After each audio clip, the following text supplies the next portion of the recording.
അസ്സലാമലൈക്കും. അപ്പോൾ ഇന്നത്തെ പുതിയൊരു വീഡിയോയിലേക്ക് എല്ലാവർക്കും സ്വാഗതം. ഇന്ന് നമ്മൾ ഉണ്ടാക്കാൻ പോകുന്നത് ഒരു അയില വെച്ചിട്ടുള്ളൊരു മീൻ കറിയാണ്. അപ്പോൾ നേരെ വീഡിയോയിലേക്ക് പോകാം. അപ്പോൾ ഇതാ നമ്മൾ എണ്ണ ചൂടായിട്ടുണ്ടായിരുന്നു, അതിലേക്ക് ഉലുവ ഇട്ട് കൊടുത്തു. ഇതാ ഒരു മീഡിയം സൈസ് സവാള നമുക്ക് അരിഞ്ഞിട്ട് കൊടുക്കാം. നന്നായി ഒന്ന് വഴറ്റിയെടുക്കണം. ഇത് വഴറ്റിയെടുത്തതിന് നന്നായി ഒന്ന് ഒരു ചെറിയൊരു ഗോൾഡൻ കളറാവട്ടെ.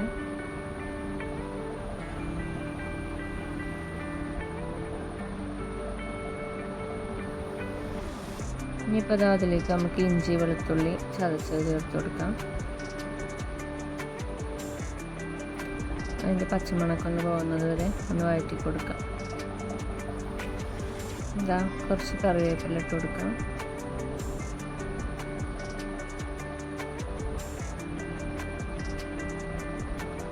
ഇനിയിപ്പോൾ അതിലേക്ക് മസാലപ്പൊടികൾ ഇട്ട് കൊടുക്കാം. മഞ്ഞൾപ്പൊടി, മുളക് പൊടി, കുറച്ച് മല്ലിപ്പൊടി ഇട്ട് കൊടുത്തിട്ടുണ്ട്. അതൊന്ന് വഴറ്റി കൊടുത്തതിന് ശേഷം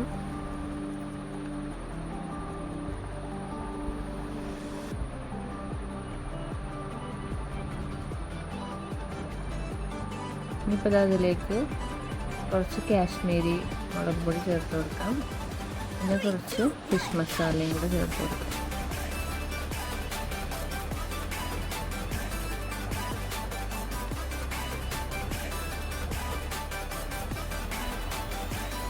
ഫിഷ് മസാല ചേർത്ത് കൊടുക്കുന്നുണ്ട്.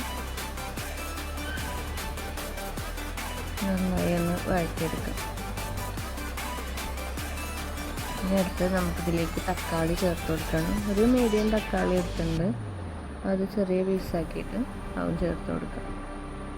അതൊന്ന് വഴറ്റി എടുക്കണം, ഒന്ന് ഉടച്ചെടുക്കണം. ഒന്ന് മൂടി വെച്ചെടുത്തിട്ട് ഫ്ലെയിം ഒന്ന് കമ്മിയിൽ വെച്ചിട്ട് അങ്ങനെ ഇതാക്കുക. പിന്നെ അതിലേക്ക് ഞാൻ പുളി പിഴിഞ്ഞ് വെച്ചിട്ടുണ്ടായിരുന്നു, അത് കാണിക്കാൻ വിട്ടുപോയതാണ്. പിന്നെ പുളി പിഴിഞ്ഞ് വെച്ച് നല്ലോണം തിളച്ചിട്ട് കറി ഒന്ന് കുറുകി വരുമ്പോഴാണ് ഞാൻ മീനിട്ട് കൊടുത്തത്. ഇത് നല്ല അടിപൊളി മീൻ കറിയാണ്. ചോറിൻ്റെ കൂടെയൊക്കെ നല്ല അടിപൊളിയായിട്ട് കഴിക്കാൻ പറ്റിയ മീൻ കറിയാണ്. ഇത് മൂടി വെച്ച് ഒന്ന് തിളച്ച് അതാ ലാസ്റ്റിന് കറിവേപ്പിലയും മല്ലിയില ഇട്ട് കൊടുക്കാം. അപ്പോൾ എല്ലാവരും ഒന്ന് ട്രൈ ചെയ്യണം. അപ്പോൾ വീഡിയോ ഇഷ്ടമായാലൊന്ന് സപ്പോർട്ട് ചെയ്ത് സബ്സ്ക്രൈബ് ചെയ്യണം. അപ്പോൾ ഇനി അടുത്തൊരു വീഡിയോ കാണുന്നവരേക്കും ബൈ.